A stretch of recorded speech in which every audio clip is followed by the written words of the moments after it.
You do everything right. You follow the textbook perfectly. You open up markets. You balance your budgets. You aggressively privatize. You even sign a massive free trade agreement. The global experts guarantee you're going to be rich. But instead, your economy completely crashes and burns. Welcome to the ultimate economic paradox, Mexico. Just 1.1%. Let that number really sink in for a second. That was Mexico's miserable average annual growth per person from 1985 all the way to 2008. It's a staggering, face-slapping reality check. For a country that totally overhauled its entire system, this isn't just underperforming, it's literally unbelievable. Okay, let's dive into this, because it's wild. Mexico ran the perfect playbook. NAFTA? Done. Privatization? Check. Independent central banks? Yep. They checked off every single box the experts gave them. And what did they get? Absolute stagnation. They played perfectly by the rules, yet they ended up getting beaten by almost everyone else in the developing world. Section 1. Perfect reforms. Total failure. We're completely shattering the illusion today that free market reforms automatically print money. The data tells a clear story. While countries in Latin America, like Chile, soared upward, Mexico just flatlined at the bottom. Compare them to Southeast Asia, Thailand, Malaysia, Indonesia. They all shot for the moon. Meanwhile, Mexico was completely left behind in the dust.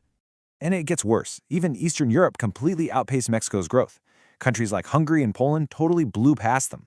This brilliantly proves something crucial. Mexico's failure isn't about geography. It's not about being in a bad neighborhood. It's entirely unique to its own internal structural traps. Section 2. The paralyzed credit market.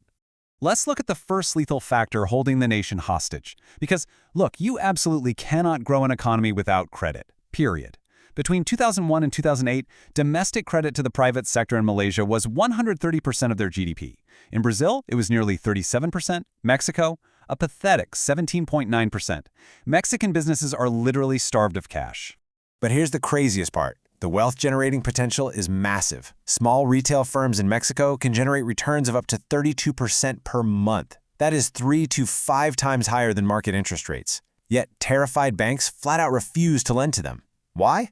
Well, because incredibly weak bankruptcy laws make seizing assets from someone who defaults almost impossible. So we get this vicious standstill. Banks won't lend out of fear. Innovators can't borrow to grow. And the entire economy just freezes. It is a completely paralyzed system where this massive opportunity to create wealth literally evaporates into thin air. Everyone loses. Section 3. Subsidies fueling the poverty.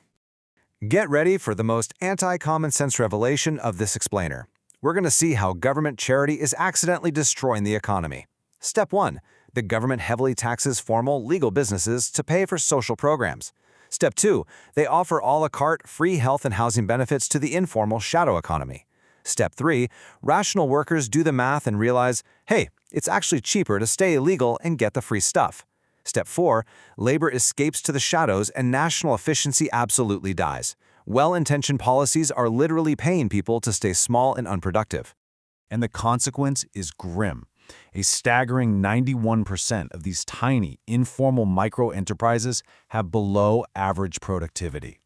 By subsidizing the shadow economy, the system basically forces millions to hide in inefficient jobs. It's this massive anchor dragging the whole nation's wealth straight down. Section 4. Monopolies and education collapse. Which brings us to the third fatal blow, a structural stranglehold rigged by powerful elites from the top down. Listen to this. 1. A massive telecom monopoly controls over 90% of fixed lines. 2. State-owned electricity costs are artificially inflated by powerful labor unions. 3. The public school system is completely captured by unions, leaving literally zero money for basic infrastructure like computers. So what exactly does that broken education system produce? Prepare to be completely shocked. 0.3%. That is the abysmal, tiny fraction of Mexican students who score advanced on global standardized tests. Let me repeat that. 0.3%. Compare that to Korea, where it's 18%.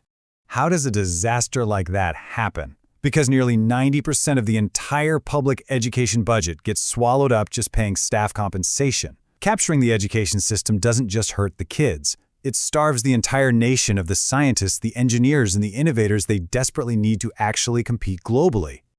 Section 5. The China competition shock.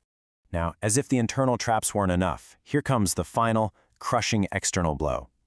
Think about the year 2001. That is the exact moment China entered the World Trade Organization, and Mexico's manufacturing market share just collapsed. China's massive rise directly became Mexico's absolute fall. But why did China's rise hurt Mexico so badly, while it actually helped countries like Brazil and Chile? It comes down to this brutal, totally unfair reality. Mexico exports what China sells, not what China buys. South America got incredibly rich selling raw oil and minerals to a hungry China.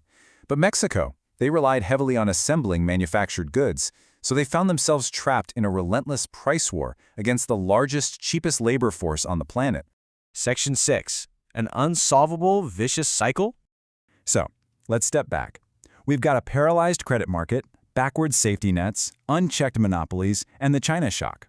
Looking at this massive, totally interconnected mess, you're probably thinking, well, just fix one thing at a time, right? Start with the credit freeze, change the bankruptcy laws. So, just fix the banks? I mean, it sounds like common sense. Change the laws, and the lending flows freely. But researchers highlight a massive, fatal flaw in those traditional economic models. They completely ignore what's called the second-best world trap. In reality, if you suddenly fix credit without fixing the tax incentives, bank loans will completely bypass the formal businesses. They'll flow directly to the untaxed, unproductive shadow economy. The research totally exposes how applying a textbook fix to just one isolated variable actually accelerates the disaster. And this brilliantly illustrates the ultimate deadlock. It's an impenetrable cage. Think about it. You can't fix credit without fixing the tax system. You can't fix taxes without fighting the shadow economy. And you can't fight the shadow economy without stripping away the free safety net from millions of poor workers.